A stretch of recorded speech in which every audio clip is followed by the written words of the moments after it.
আসসালামু আলাইকুম deer NTRC candidates, যারা আপনারা ফিজিক্স পরীক্ষার প্রিপারেশন নিচ্ছেন।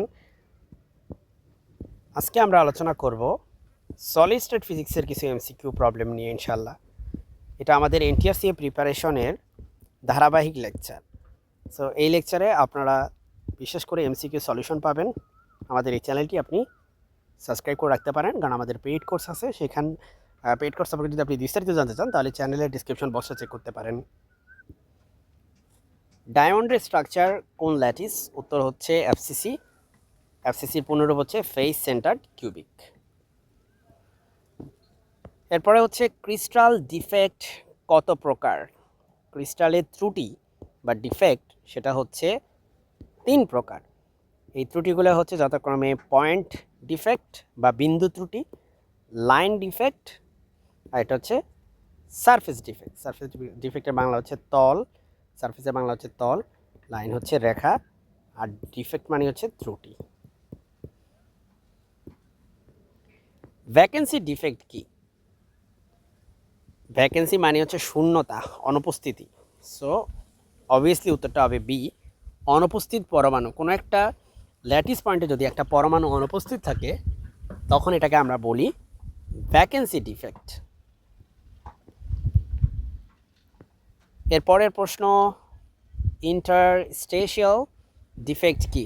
ইন্টারস্টেশিয়াল ডিফেক্ট হচ্ছে অতিরিক্ত পরমাণু ফাঁকা স্থানে থাকা। ফাঁকা স্থানে অতিরিক্ত পরমাণু থাকা, ল্যাটিস ভেঙে যাওয়া, প্লেন ডিফেক্ট, ইলেকট্রন ডিফেক্ট না।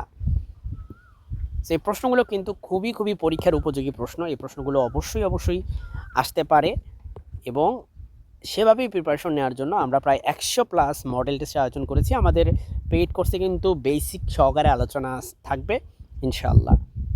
আমাদের লাইভ ক্লাস হবে, এরপরে হচ্ছে ক্লাসগুলো রেকর্ডেড আকারে আপনারা পেয়ে যাবেন এবং ক্লাসগুলো এমনভাবে হবে যেন সেটা এমসিকিউ উপযোগী হয়। মানে এমন না যে আমি সেখানে বসে প্রুফ করব, সারাদিন প্রুফ করব। আমাদের ফিজিক্সে বেসিক্যালি তো প্রুফই আসে অনেক বেশি পরিমাণ।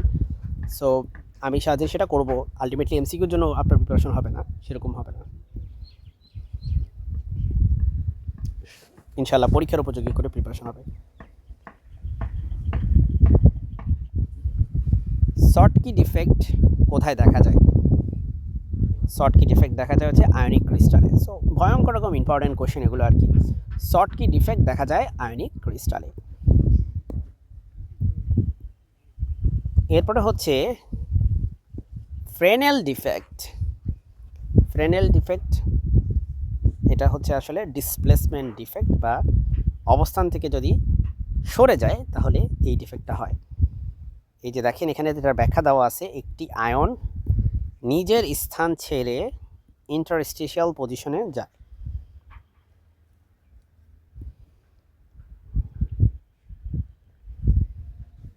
এরপরে হচ্ছে ব্যান্ড থিওরি কে প্রস্তাব করে? এটা আমরা সবাই জানি ব্লচ, এবং ব্লচের থিওরেমের যে প্রমাণ সেটাও ডেফিনেটলি আপনি পড়ছেন, ঠিক আছে।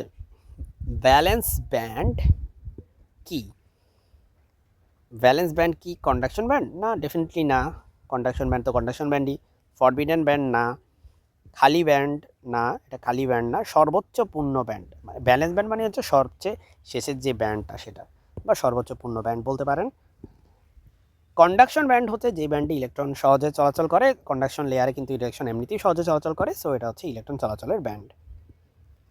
ওয়েল, এর পরেরটা হচ্ছে ব্যান্ড গ্যাপ কি? ব্যান্ড গ্যাপ হচ্ছে দুইটা ব্যান্ডের মাঝখানে যেই গ্যাপ সেটাই হচ্ছে ব্যান্ড গ্যাপ, এবং এই গ্যাপের যে এনার্জি সেটা অকুপাই করা অ্যালাউড না, ঠিক আছে। সো এটা হচ্ছে ব্যান্ড গ্যাপ। ব্যান্ড গ্যাপ দুইটি ব্যান্ডের শক্তির পার্থক্য। কন্ডাকশনে ব্যান্ড গ্যাপ কত? আপনার ভ্যালেন্স ব্যান্ড, আচ্ছা আবার একটু লিখে দাঁড়ান। ভ্যালেন্স ব্যান্ড এর উপরে থাকে হচ্ছে কন্ডাকশন ব্যান্ড, এই দুইটার মাঝখানে থাকে আপনার ব্যান্ড গ্যাপ, ঠিক আছে। সো কন্ডাক্টরের ক্ষেত্রে ব্যান্ড গ্যাপ হচ্ছে প্রায় 0 বলতে পারেন, ঠিক আছে, বা খুবই ছোট। আসলে কন্ডাকশনের ক্ষেত্রে, কন্ডাক্টরের ক্ষেত্রে মানে যেটাকে আমরা বলি পরিবাহী সেটার ক্ষেত্রে ভ্যালেন্স ব্যান্ড আর কন্ডাকশন ব্যান্ড একজনের উপর একজন প্রায় ওভারল্যাপ করে, ঠিক আছে, প্রায় মিশে যায়। আর সেমিকন্ডাক্টরের বেলায় কি হয়? সেমিকন্ডাক্টরের বেলায় সেটার মান হয় অত্যন্ত ক্ষুদ্র, সেটা সাধারণত 0 থেকে আপনার সাধারণত 3 ইলেকট্রোভোল্ট হয়ে থাকে। আর যদি ইনসুলেটরের কথা বলেন, ইনসুলেটর মানে যেটাকে আমরা বলি অন্তরক পদার্থ তো মানে সবাই জানেন যে পদার্থের মধ্যে দিয়ে ইলেকট্রিসিটি বলতে গেলে পাসই করে না, সেটার ক্ষেত্রে ব্যান্ড গ্যাপ মিনিমাম 3 ইলেকট্রোভোল্টের থেকে বড় হইতে হবে। ঠিক আছে, এবার আমরা সিলিকনের ব্যান্ড গ্যাপ কত, সিলিকনের ব্যান্ড গ্যাপ মুখস্থ করে ফেলতে হবে 1.1 ইলেকট্রোভোল্ট। এটা একটা সেমিকন্ডাক্টর, তার মানে অর্ধপরি। এরপরে হচ্ছে ইনসুলেটর, একটু আগে বললাম ইনসুলেটরের ব্যান্ড গ্যাপটা নর্মালি বড় হয়, সেটা হচ্ছে 3 ইলেকট্রোভোল্ট থেকে বেশি হয়ে থাকে। সো আমি যদি আবারও র্যাপ আপ করি, মানে একটু যদি রিক্যাপ করি, কন্ডাক্টরের ক্ষেত্রে ব্যান্ড গ্যাপ প্রায় 0, আর সেমিকন্ডাক্টরের ক্ষেত্রে সেটা হচ্ছে আপনার 0 থেকে 3 ইলেকট্রোভোল্ট, আর ইনসুলেটরের ক্ষেত্রে সেটা হচ্ছে আপনার 3 ইলেকট্রোভোল্ট থেকে বেশি। 3 ইলেকট্রোভোল্ট থেকে বেশি। এরপরে হচ্ছে ইন্ট্রিনসিক সেমিকন্ডাক্টর কি? ইন্ট্রিনসিক মানে এটাকে আমরা বাংলায় বলি অন্তর্জাত বা ইন্ট্রিনসিক। যাই হোক, ইন্ট্রিনসিক মানে হচ্ছে ভাই বিশুদ্ধ, একদম সিলিকন বা জার্মেনিয়াম বিশুদ্ধ অবস্থায়, কিচ্ছু খাট টাট কোনো ভেজাল টেজাল কিচ্ছু মিশানো হয় না, কোনো ডোপিং করা হয় নাই। এক্সটেন্সিভ মানে কি, ডোপিং করা হয়েছে, খাদ মিশানো হয়েছে, ভেজাল মিশানো হয়েছে, বিশুদ্ধ তো মোটে না, মেটাল না, ক্রিস্টাল ডিফেক্ট না, এটা হচ্ছে ইমপিউরিটি বা ভেজালযুক্ত সেমিকন্ডাক্টর। এই ভেজাল কেন মিশানো হয়? যাতে সেমিকন্ডাক্টরকে কন্ট্রোল করা যায়, এই জন্য ইলেকট্রনিক ডিভাইসগুলোকে কন্ট্রোল করা যায়। এন টাইপ সেমিকন্ডাক্টরের প্রধান বাহককে, প্রধান বাহক বা ইংলিশে আমরা বলি মেজরিটি চার্জ ক্যারিয়ার।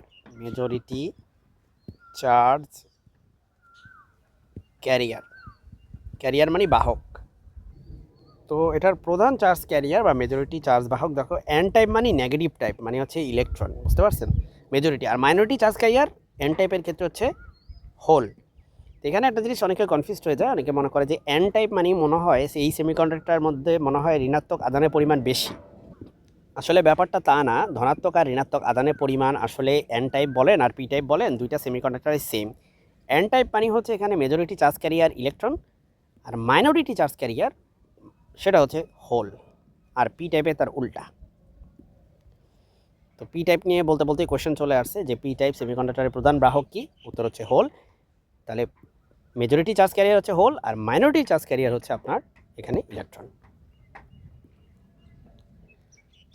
এরপরে হচ্ছে ডোনার ইম্পিউরিটির উদাহরণ। তো ভাই ইম্পিউরিটি আবার দুই টাইপের, হ্যাঁ, ইম্পিউরিটি মানে হচ্ছে ভেজাল, বুঝতে পারছেন, ভেজাল হচ্ছে দুই টাইপের, একটা হচ্ছে ডোনার আর একটা হচ্ছে অ্যাকসেপ্টর। ডোনার মানে হচ্ছে দাতা, অ্যাকসেপ্টর মানে হচ্ছে গ্রহীতা। দাতা এটা মানে হচ্ছে গ্রহীতা। তো আচ্ছা, গ্রহীতা বানান ভুল হয়েছে, তো এটা ঠিক করে নিলেই হবে। সো এখানে দাতাকে বোরন, অ্যালুমিনিয়াম, গ্যালিয়াম এগুলোর হচ্ছে 3 যোজনী 3, তাই এরা দাতা না, এরা ইলেকট্রন দাতা না, এরা হচ্ছে গ্রহীতা। ফসফরাস হচ্ছে দাতা, তো ডোনার ইম্পিউরিটি হচ্ছে এখানে বি হবে। এরপরে হচ্ছে অ্যাকসেপ্টর ইম্পিউরিটি, বলতে বলতে অ্যাকসেপ্টর ইম্পিউরিটি চলে আসছে, যেটা হচ্ছে পঞ্চযোজী। আপনার যারা তারা বাদ এখান থেকে, তাহলে বোরন হচ্ছে আপনার ত্রিযোজী, আর্সেনিক, ফসফরাস, অ্যান্টিমনি ইয়াটা কি জানি ভুলে তো গেলাম, আচ্ছা সমস্যা নেই। সো এগুলা হচ্ছে আপনার, এদের মধ্যে আপনার বোরনটা হচ্ছে আপনার উত্তর হবে, ঠিক আছে। তো আজকে ভিডিওটা এই পর্যন্তই রাখি, পরবর্তী ভিডিও নিয়ে আলোচনা হবে ইনশাল্লাহ বাকিটুকু। আসসালামু আলাইকুম।